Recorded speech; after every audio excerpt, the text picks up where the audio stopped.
Yes, आज हम chapter कौन सा कर रहे हैं? ऑर्गेनाइजिंग। ऑर्गेनाइजिंग जो है कौन सा फंक्शन है मैनेजमेंट का? Second function. फर्स्ट फंक्शन क्या है? ये दो आगे फर्स्ट फंक्शन क्या है? प्लानिंग। प्लानिंग में हम पहले प्लान कर लेते हैं कि हमको क्या करना है। कौन बताएगा प्लानिंग की डेफिनेशन क्या थी? What is mean by planning? Planning is deciding in advance. What is ये इजी डेफिनेशन आपने याद कर लिया है कि आपको पता है कि what is to be done, how is to be done, who is to be done. हम ये कर लेते हैं, हम पहले प्लान कर लेते हैं कि हमें ये काम करना है, ये हमारे ऑब्जेक्टिव है और हमें ये काम करना है। मैंने कहा इसमें कुछ काम होता नहीं है प्लानिंग में।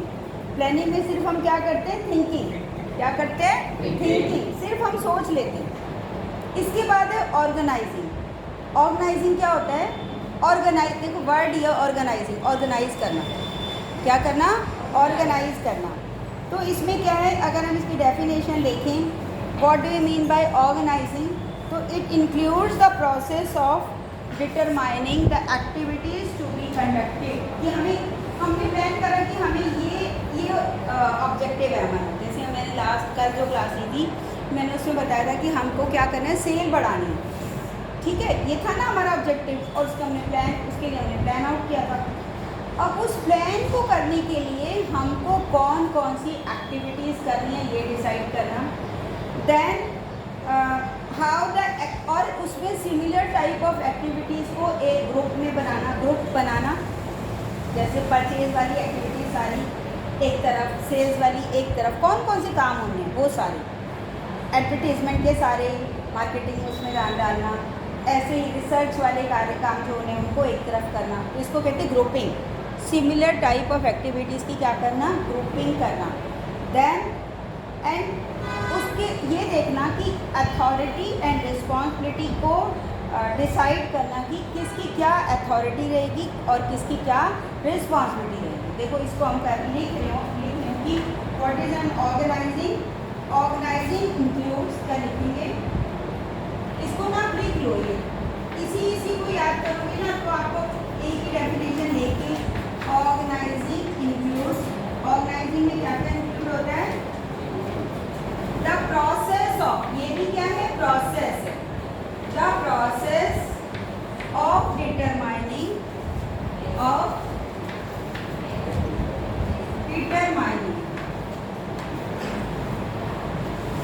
what activities are to be conducted, what कौन सी एक्टिविटीज करनी है, what activities are to be conducted,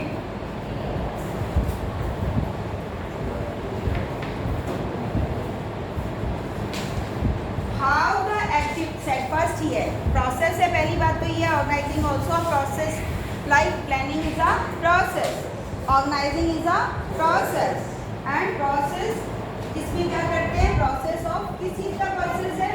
determining what the activities are to be conducted, कि कौन सी एक्टिविटीज हमें करनी है। Then the activities are to be grouped, how the activities are to be grouped, how the activities, एक तरह की activities को क्या करना? ग्रुप करना। Activities are to be group and how the responsibility, एक और इसमें जुड़ा होता है, and how the responsibility and authority, और अथॉरिटी का relation, and authority are to be delegated, are to be delegated, and who report to whom, and who report to whom, और कौन किसको रिपोर्ट करेगा ये डिसाइड करना। समझ आ रहा है कुछ क्या है ऑर्गेनाइजिंग? समझ आ रहा है? क्या बताओगे, क्या समझ रहे हो? क्या समझ आ रहा है बताओ?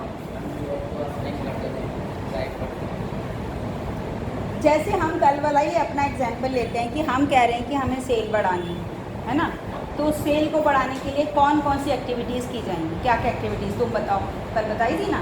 सेल बढ़ानी, तो क्या क्या करना होगा बताओ? एडवर्टाइजमेंट बढ़ानी पड़ेगी, और क्या करना पड़ेगा?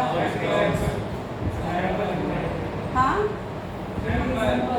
सैंपल्स बांटने पड़ेगी। ये तो डिफरेंट ऑल्टरनेटिव्स थे। मान लो हमने ये अल्टरनेटिव ले लिया, हमें डिस्काउंट देना है, कल हमने ये देखा था ना, डिस्काउंट देना है, हमें सेल तो बढ़ानी, हमें प्रोडक्शन तो बढ़ानी पड़ेगी ना। प्रोडक्शन बढ़ाने के लिए क्या होगा? हमें मटेरियल परचेज करना पड़ेगा, प्रोडक्शन बढ़ानी पड़ेगी, मैंने कल भी बताया था आपको, और लेबर लगानी पड़ेगी, और मशीन्स खरीदनी पड़ेगी। तो जो भी एक्टिविटीज़ हैं, फाइनेंस का अरेंजमेंट करना पड़ेगा, फिर मार्केटिंग के लिए हमें एडवर्टीजमेंट करनी पड़ेगी, देन सेल के लिए हमें हो सकता है ज़्यादा सेल्समैन रखनी पड़ेगी। तो जो भी एक्टिविटीज़ होनी है ना, उन सबको लिखना, डिसाइड करना। फर्स्ट क्या है? What the process of determining what the activities are to be done to attain that objective, जो हमने planning which is decided in the planning, ठीक है। फिर उसके बाद क्या करना? Then how the activities are to be group, और उसके बाद एक तरह के काम एक को जो एक टाइप के हैं, जैसे फाइनेंस से रिलेटेड कामों को एक ग्रुपिंग करना, ग्रुप बना देना। परचेज से रिलेटिंग जो भी एक्टिविटीज़ हैं उनकी परचेज की एक्टिविटी, सेल्स से रिलेटेड जो भी काम है उनकी सेल्स की एक्टिविटी, ऐसे क्या करना? ग्रुप बना देना। तो ये क्या करना? ग्रुप बनाना, grouping. And how the activities are to be group, ये भी ऑर्गेनाइजिंग में आता है। देन हाउ, उसके बाद हमने कह दिया ठीक है परचेज होना है, ये काम होने, इस चीज़ ये मटेरियल परचेज करना है, ये परचेज करना है, ये परचेज करना है। फिर उसके बाद क्या करेंगे? हम इन सब का एक डिपार्टमेंट बना देंगे, परचेज डिपार्टमेंट, और उस डिपार्टमेंट का एक हेड होगा जो कि परचेज मैनेजर होगा।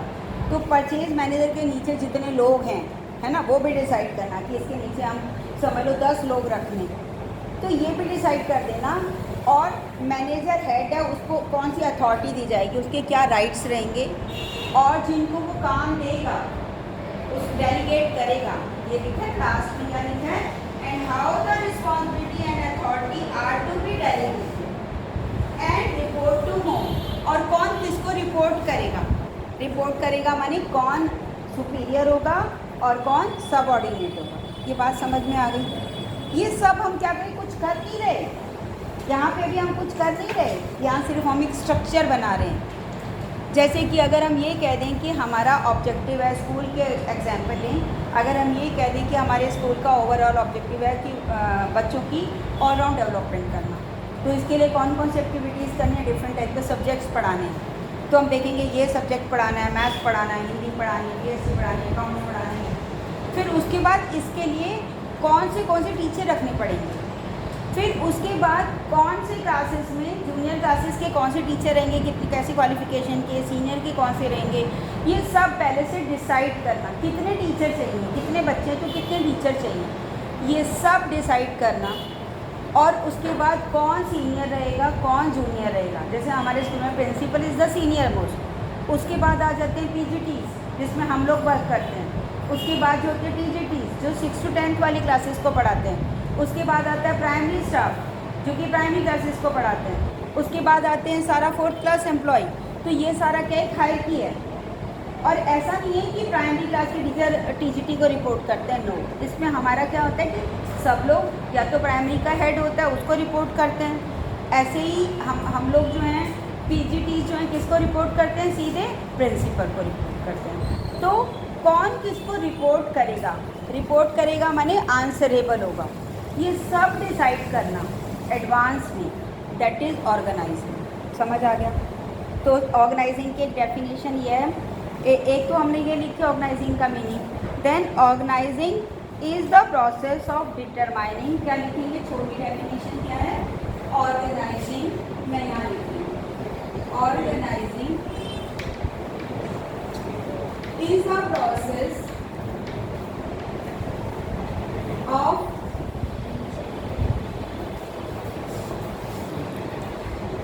determining, defining and grouping. Determining और process of defining कि कौन कौन सी एक्टिविटीज करनी है, defining and grouping activities of an enterprise.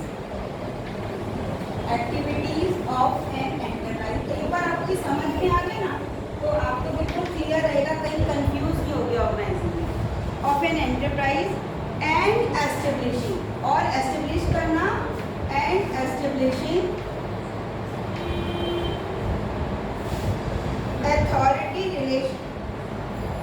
Authority relationship among them.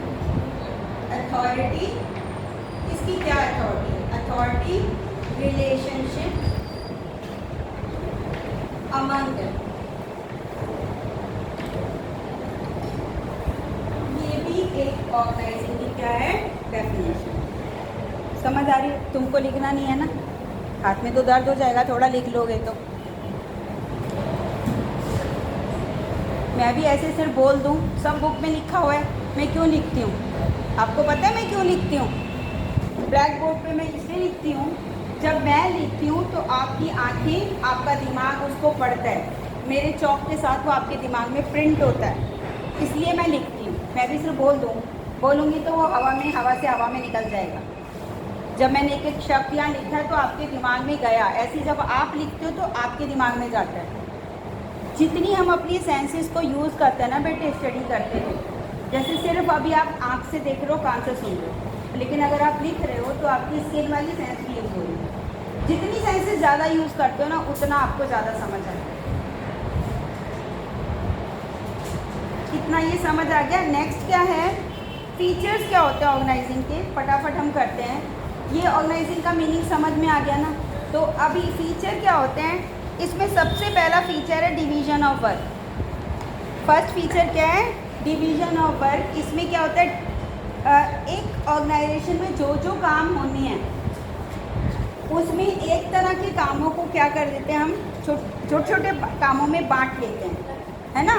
तो इसको क्या कहते हैं? Division of work. Division of work is basis of an organising. There can be no, बिना डिवीज़न के वर्क की तो हो नहीं सकता। अब स्कूल में सारा काम क्या प्रिंसिपल कर सकता है? किसी बिजनेस में कोई सारा काम एक बिजनेसमैन खुद करेगा क्या?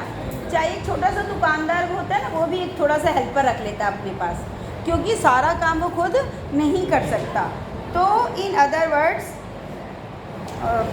under the division of work, the entire work of the business is divided into many departments.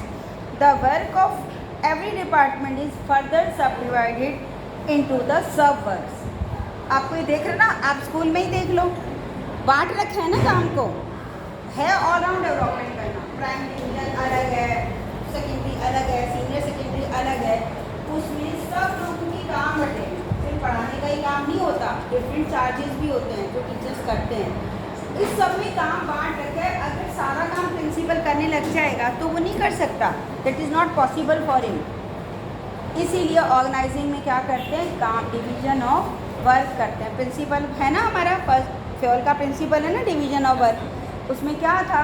Work is divided into the smaller parts and each part is delegated to that specialised one. जो हम काम को छोटे छोटे भागों में बांट देते हैं, फिर उस काम को करने का जो स्पेशलिस्ट होता है उसको वो काम दे दिया जाता है। तो इससे क्या होता है? इससे काम ज़्यादा अच्छा होता है, कम टाइम में होता है, ज़्यादा एफिशिएंटली होता है। तो ऑर्गेनाइजिंग में सबसे पहली बात ये होती है कि हम जब ये कहते हैं ना कि what the activities are to be done, इसमें हम किए जाने वाले कामों को डिवाइड और सब डिवाइड कर देते हैं। तो सबसे पहला फीचर है ऑर्गेनाइजिंग का। फीचर्स ऑफ ऑर्गेनाइजिंग में सबसे पहला डिवीजन होता है। Features of organising,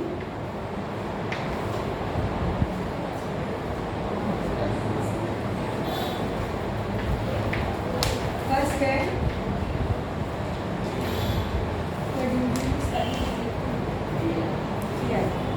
division of work.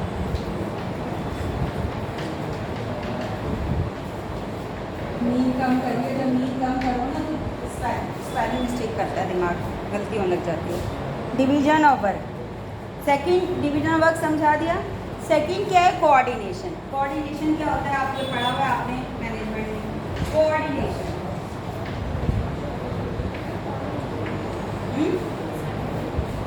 Coordination क्या बताएगा?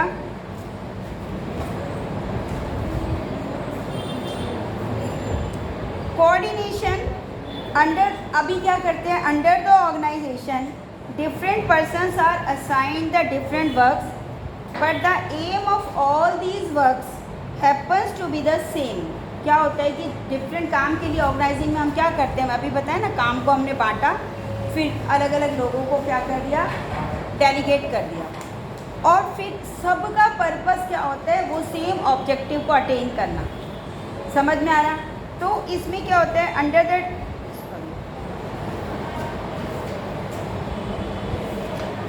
organization ensures that the work of all the persons depends on each other's work even though it happens to be different. क्या होता है कि ऑर्गेनाइजेशन में ये देखा जाता है कि सबका काम एक तो बांट दिया, लेकिन हर एक का काम जो है दूसरे पर निर्भर है, डिपेंड करता है. जैसे कि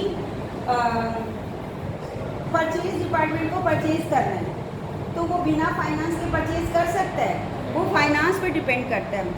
फिर प्रोडक्शन डिपार्टमेंट को प्रोडक्शन करनी है, तो वो बिना क्या परचेज डिपार्टमेंट के कर सकता है, उसको मटेरियल कौन देगा, परचेज डिपार्टमेंट.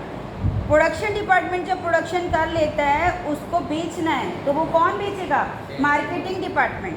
उसमें एडवर्टीजमेंट भी आती है, सेल भी आती है, marketing is a broader term, you know ना. तो फिर क्या होता है कि ये सब क्या है, एक दूसरे पर क्या है, इंटरडिपेंडेंट है. और ऐसी जब सेल कर ली, पैसा आ गया, उसकी अकाउंटिंग कौन करेगा, अकाउंट्स डिपार्टमेंट. तो इस तरह से सबके कामों को बांट देना, डिवीजन ऑफ वर्क, डिवीजन में सबको काम बांट दिया, तुमको ये परचेज करना है, तुमको प्रोडक्शन करनी है, तुमको मार्केटिंग करनी है, लेकिन सबके कामों को क्या कर दिया, अलग अलग हैं, लेकिन एक दूसरे के ऊपर डिपेंडेंट हैं.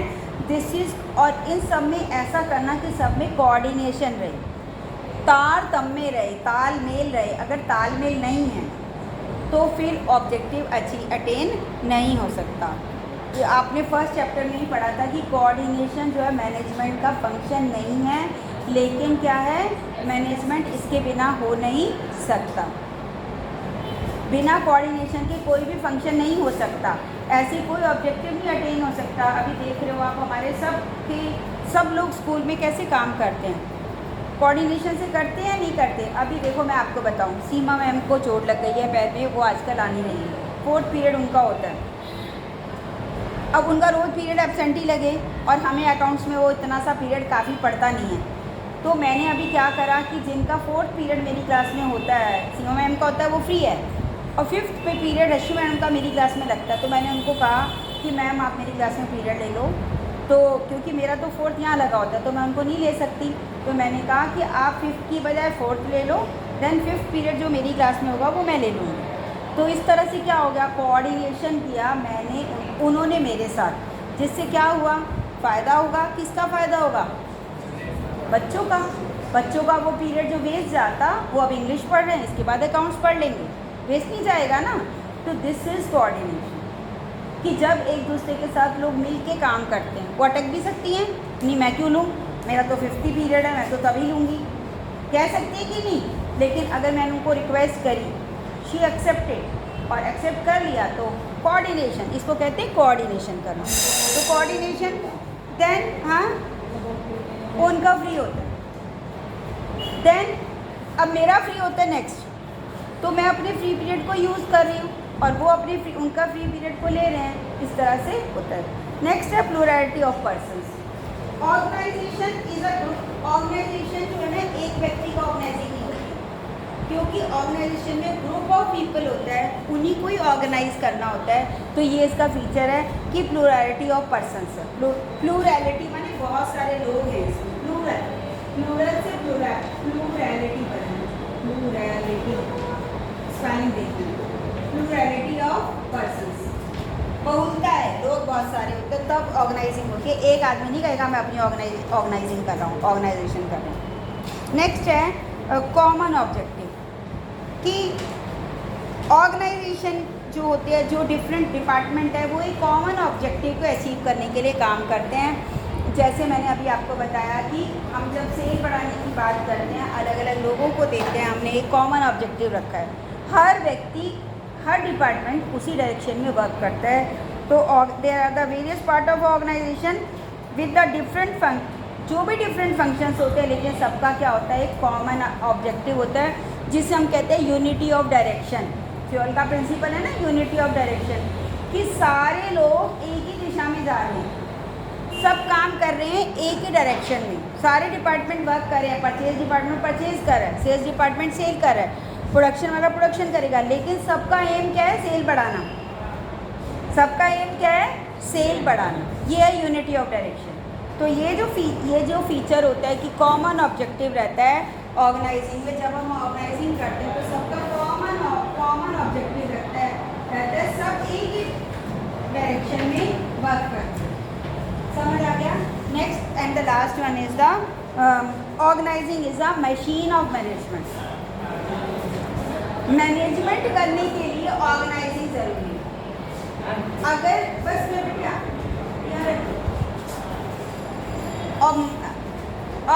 मैनेजमेंट करने के लिए ऑर्गेनाइजिंग की मशीन, जैसे मशीन से हम प्रोडक्शन करते हैं ना, किसी कारखाने में मशीन से चीज़ें बनती हैं ना, ऐसे ही किसी डिपार्टमेंट में अगर मैनेजमेंट सही से करना हो तो उसके लिए ऑर्गेनाइजिंग चाहिए।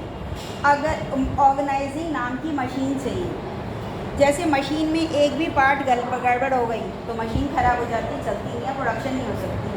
सिमिलरली ऑर्गेनाइजिंग में भी अगर हम ये डिसाइड ठीक से नहीं करते हैं कौन सी एक्टिविटीज़ होनी है, कौन सुपीरियर रहे, कौन सीनियर रहेगा, कौन जूनियर रहेगा, कौन सा काम कौन करेगा, ये सब हम ठीक से डिसाइड नहीं करते, यानी मशीन हमारी ठीक से नहीं बनी हुई है और हमारी ठीक से काम नहीं होगा।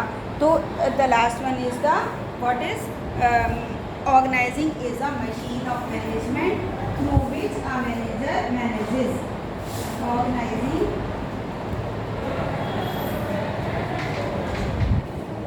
Is a machine of management. Machine है, मशीन ऑफ किसकी मशीन है? मैनेजमेंट की मशीन है, जिससे मैनेजर जो होता है वो क्या करता है? मैनेजमेंट करता है। समझ आ गई? तो आज हमने क्या पढ़े? मीनिंग और फीचर्स। अभी भी उतना समझ में नहीं आया ऑर्गेनाइजिंग क्या है। कल नेक्स्ट जो हमारी क्लास होगी उसमें मैं आपको बताऊंगी कि ऑर्गेनाइजिंग है क्या, कैसे की जाती है, किस तरह की होती है। तो इसको हम नेक्स्ट क्लास में करेंगे। तो I request you to be present in the class.